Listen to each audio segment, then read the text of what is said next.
Ele era um pastor e estava acostumado a aconselhar os seus fiéis a manter a fé em épocas de dificuldades. Deus sempre tem um plano.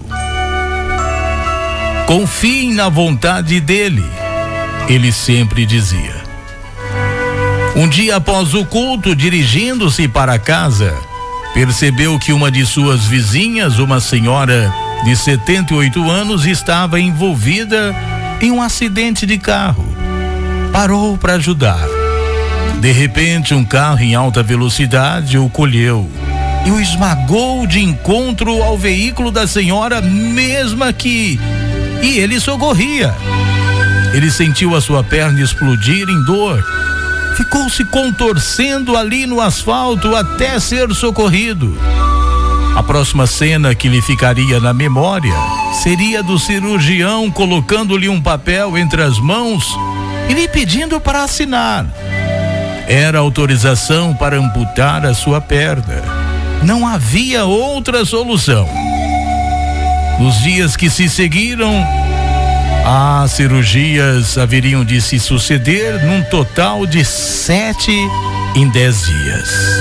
Uma grande tortura. Era uma injustiça, dizia para si mesmo. Tudo por causa de um indivíduo que dirigia embriagado e ao qual o máximo que podia acontecer seria uns 8 meses de prisão. Quanto a ele, era um mapa de cicatrizes. Ele planejava se casar, ter filhos. Quem o amaria daquele jeito, naquela situação? Como algo tão terrível podia ou poderia ter acontecido? Ele tinha um pouco mais de 30 anos e, a princípio, toda uma vida pela frente. Quando se lamentava, palavras que ele sempre dizia aos seus fiéis lhe martelavam a mente. Deus tem seus motivos, mantenha a sua fé. Ele foi manchete, embora não desejasse. Pastor perde a perna ao salvar mulher em acidente de carro. Sua história emocionou muitas outras pessoas, mas em especial uma jovem que resolveu visitá-lo no próprio hospital. Li a reportagem, disse ela, e precisava lhe dizer o que a sua história fez por mim. Mudou meu ponto de vista sobre o que eu estou fazendo de minha vida e me alertou a reatar o meu relacionamento com Deus.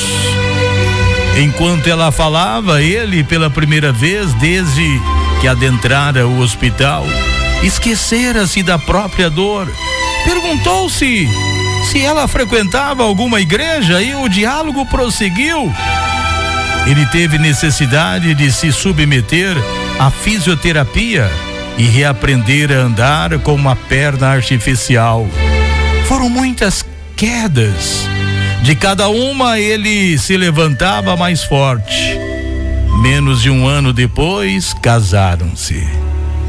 Enquanto feliz apertava a mão da esposa, o pastor lembrava-se das palavras do grande livro bíblico: 2 são melhores do que um. Se um deles cai, o outro poderia ajudá-lo. Mas pobre do homem que cai e não tem ninguém para ajudá-lo a se levantar.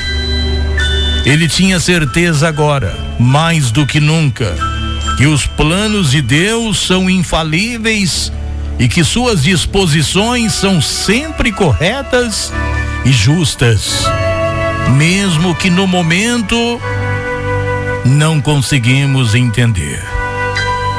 O amor de Deus é infinito e, igualmente, a sua justiça. Ele nada faz que não tenha um objetivo definido, embora nem sempre o homem possa perceber de imediato. Cabe-nos, no entanto, analisar tudo o que nos sucede com bom senso, na certeza de que o aparente mal que nos atinge é sempre oportunidade de Deus realizar na nossa vida algo novo.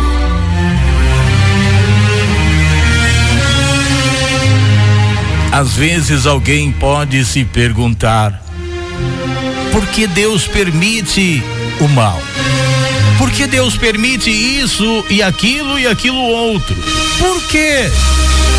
Talvez você já tenha feito essa pergunta, por que Deus permitiu tal coisa? Principalmente o mal. Diariamente a população é surpreendida com a violência, com as guerras, com as catástrofes naturais e com a falta de amor.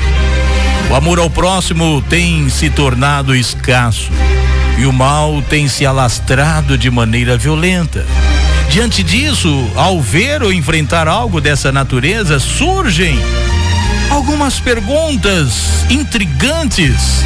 Se existe um Deus de amor, por que existe o mal no mundo?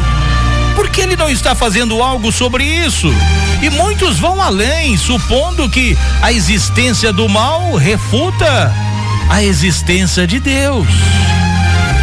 Para responder a algumas indagações é necessário conhecer alguns atributos de Deus.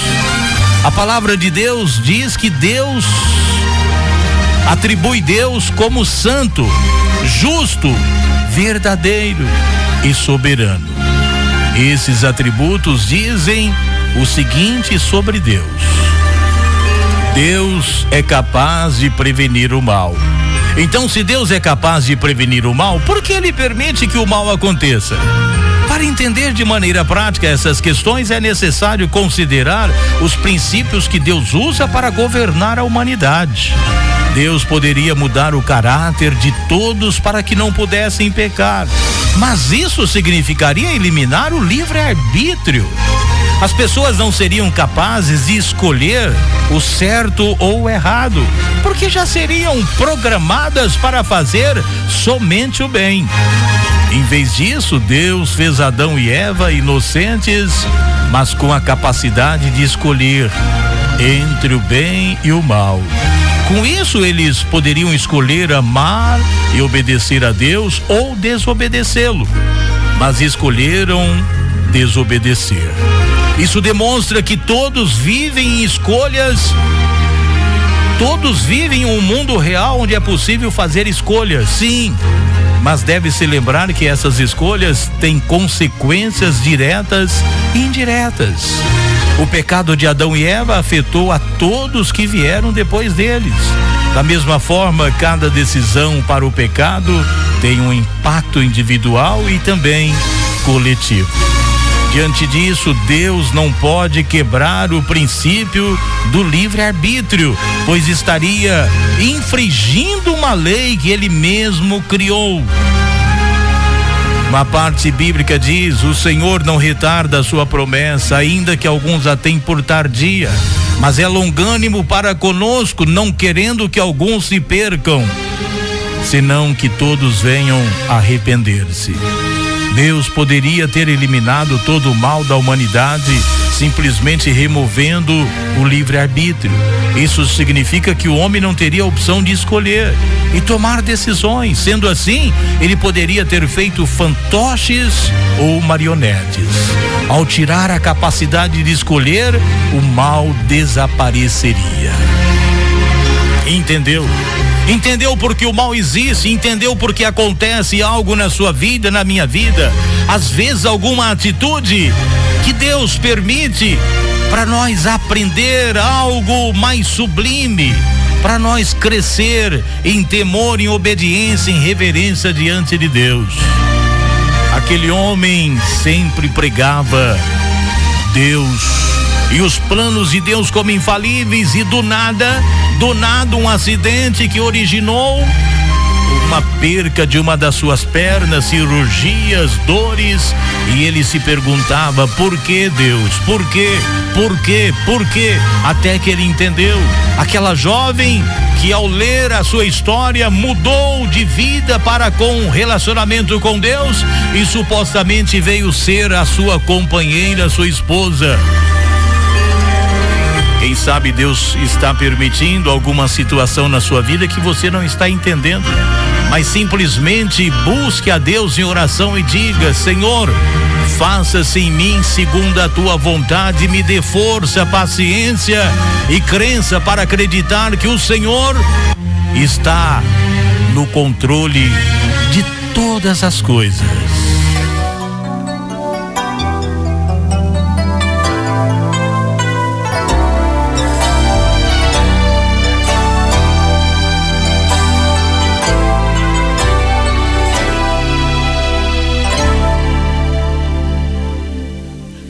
Eu sei que existem certas situações que nos levam